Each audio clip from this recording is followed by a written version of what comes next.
আজি ৰাতিপুৱাই শুই উঠি দেখিলোঁ পিছফালৰ পুখুৰীত খুৰা আৰু খুৰীয়ে মাছ ধৰি আছে। আজি দেওবাৰ, তেওঁলোক পেছাগতভাৱে শিক্ষক আৰু আমাক আজি মাছেৰে এসাঁজ ভাত খুৱাবৰ কাৰণে তেওঁলোকে পিছফালৰ পুখুৰীত মাছ ধৰাত লাগি গ'ল।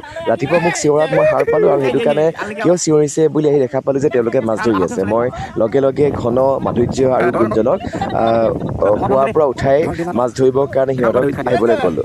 ঘনয়ে চাহ তাহ খাই মুখ ধুই সি গা ধুৱাবলৈ লাগিল। মাধুৰ্য আৰু গুঞ্জনে মাছ ধৰিবলৈ আহি গ'ল। আমি সকলোৱে একেলগে মাছ ধৰা লাগিলোঁ। মই কিন্তু মাছ ধৰা নাই। মই মোবাইলৰ কেমেৰাটোত তেওঁলোকক ভিডিঅ'ত বন্দী কৰি ৰাখিবলৈ চেষ্টা কৰিলোঁ। তেওঁলোকৰ ল'ৰাটো মাছ ধৰিবলৈ আহিলে। সি এবাৰ জাল মৰাৰ লগে লগে তাৰ জালত বহুতকেইটা মাছ উঠিল। পিছত মাধুৰ্যয়ে জাল মাৰে, তাৰপিছত পল মাৰিলে, পল মাৰি সি ডাঙৰ মাছ এটাও ধৰিলে বাৰু। তাৰপিছত আমি গোটেইবোৰ একেলগে ধুনীয়াকৈ মানিমুনি, নৰসিংহ, ভেদাইলতা এনেকৈ জোল বনাই মাছে এসাঁজ খালোঁ তৃপ্তিৰে। খুব ভাল লাগিলে। আমি নটসহ্য থিয়েটাৰ কৰিবলৈ আহিছোঁ নগাঁও ৰহাৰ কামগাঁৱলৈ। ইয়াৰ কামগাঁৱৰ যিটো ঘৰত আমাক থাকিবলৈ দিছে, বহুত ধুনীয়াকৈ আমাক ৰাখিছে তেওঁলোকে, বহুত মৰম স্নেহে নিজৰ ল'ৰাৰ দৰে আমাক ভাবিছে।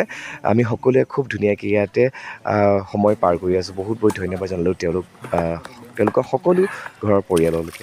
বহুত বহুত ধন্যবাদ জনাইছোঁ তেওঁলোকে আমাক আপ্যায়ন কৰাৰ বাবে। বহুত বহুত